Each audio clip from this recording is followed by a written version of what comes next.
आज हमारे साथ सौरभ शाही साहब है इंडिया से और यहाँ कुंभ में है और इनका पूरा ईरान का टूर चल रहा है। आज इनसे कुछ सवाल पूछेंगे ताकि जाने इनका एक्सपीरियंस कैसा रहा। सर, सबसे पहला सवाल आपका कि ये जो मीडिया में दिखाया जा रहा है कि ईरान पूरा तबाह हो गया है और लोग भागम भाग, आपका उसमें क्या कहना है? देखिए, वो मैं तो जैसे ही उतरा वैसे ही ट्रैफिक जाम में फंस गया उधर तेहरान में।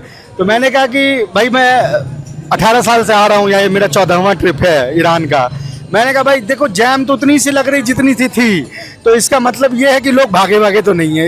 एनीवे, तो मतलब एक मजाक की बात हो गई, लेकिन एग्जैजरेशन जो है वो हमारे मीडिया की एक तरह से सेकंड कैरेक्टर बन गया है। लोग कहीं भागे नहीं हैं। जाहिर है कि जहाँ भी जंग और इस तरह की कोई चीज़ होगी तो 2, 4, 5, 10% आदमी मूव करेगा वो ये, लेकिन ऐसा कुछ नहीं कि खौफजदा हो के कोई पूरा शहर खाली हो गया और इस तरह की कोई चीज़ ना तो तेहरान में नज़र आई। हम करज गए हुए थे, ना करज में ऐसा कुछ नज़र आया, और आज कुंभ आए हुए ना कुंभ में ऐसा कुछ नज़र आ रहा है। कुंभ में तो इनफैक्ट मतलब उत्साह के मामले में देखें तो तेहरान से ज़्यादा उत्साह दिख रहा है यहाँ के लोगों के। सर, अगला सवाल आपसे ये पूछेंगे कि यहाँ खाने की किल्लत हो रही है, लोग भूखे मर रहे हैं, दुकानों पे टूट पड़े, यहाँ पे लाखों में करोड़ों में चीजें बिक रही है। अभी हमने एक देखा था, उसमें कहा कि एक जहाँ इंडिया में जितनी की गाड़ी आती है वहाँ पे उतना 1 किलो अंडा मिल रहा है।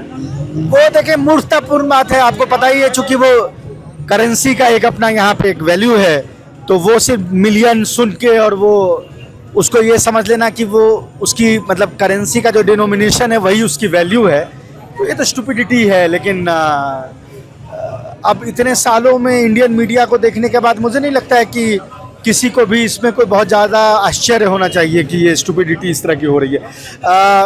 खाने वाने की कोई दिक्कत नहीं है। ईरान इस जंग के लिए 40 साल से तैयारी कर रहा था। हर चीज़ में सेल्फ डिपेंडेंट होना, तमाम खाने की चीज़ों में ईरान सेल्फ डिपेंडेंट है, और हॉर्मुज़ के बाहर अमेरिका ने जो गल्फ़ ऑफ ओमान में लगाया है ब्लॉकेड, तो ईरान के इतने पड़ोसी ममालिक हैं ईरान के अराउंड कि लैंड रूट तो खुला हुआ है, तो वो कोई मसला नहीं है। ये किस तरह की ये न्यूज़ है, जाहिर है वो क्लिक बेट टाइप का एक होता है, वो आप भी समझते हैं, हम भी समझते हैं, उसके वो बहुत सीरियसली लेना नहीं चाहिए। सर, आखिरी सवाल, आपका ज़्यादा टाइम नहीं लेंगे। इंडिया में जो दर्शक आपको देख रहे हैं उनके लिए आप कोई अच्छा पैगाम देंगे जो आपका एक्सपीरियंस रहा है पूरा?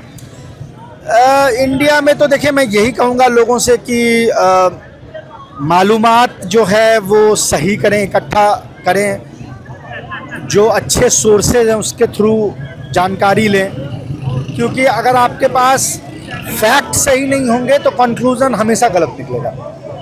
फैक्ट सही है तो बाज़ वक़ात ऐसा हो सकता है कि कंक्लूजन आप सही ना निकले, कभी सही निकले, लेकिन अगर फैक्ट ही गलत है तो ये तो श्योर है कि कंक्लूजन आप सही रीच नहीं कर पाएंगे। तो मेरी तो ये गुजारिश है लोगों से कि जो ढंग के सोर्सेज हैं उससे न्यूज़ इकट्ठा करें और उससे फिर अपने कंक्लूजन्स बनाएं। ये सुनी सुनाई बातें व्हाट्सएप फॉरवर्ड से अपना कंक्लूजन। ये लास्ट सवाल एक और सारी भी जहन में आए कि ये जो बता रहे हैं कि इंटरनेशनल मीडिया ब्लैकआउट है यहाँ पे, किसी को बाहर से आके कवर करने नहीं देते, आप लोगों का यहाँ होना ये साबित करता है कि इस पे आप क्या कहेंगे? जी, हमारा होना साबित करता है, और हमारे कई दोस्त पहले से हैं। हमारे कई दोस्त, एक ऑस्ट्रेलिया से हमारा दोस्त है, जर्नलिस्ट है, वो तो पिछले 20 दिनों से है, और तमाम और ऐसे लोगों को मैं जानता हूँ, अमेरिका से भी ऐसे जर्नलिस्ट वगैरह हैं जो आके यहाँ कर रहे हैं। प्लस ये ना भूलें कि जो वेस्टर्न प्रेस है उनके यहाँ के ब्यूरो चीफ तो यही हैं, वो तो यहीं के लोग हैं, तो जाहिर है उनके लिए तो रिपोर्टिंग वो कर ही रहे हैं। तो हाँ, अब एक जंग जो है वो एक इम्पोज कर दिया गया है। कोई भी ये सोचेगा कि जंग के हालात में सिचुएशन वैसी रहनी चाहिए और हर आदमी को वैसे खुले घूमने देना चाहिए, और आप जहाँ की चाहे तस्वीर ले लें और मिसाइल बेस की तस्वीर लेके बेच दें, तो ये तो नहीं हो सकता है ना। वो ब्रेवरी और स्टुपिडिटी में धागे भर का फ़र्क होता है, तो वो तो संभव नहीं है। लेकिन हम घूम रहे हैं, रिकॉर्ड कर रहे हैं, हर दिन भेज रहे हैं, कोई मसला नहीं। सर, बहुत शुक्रिया आपका, thank you very much. Thank you sir.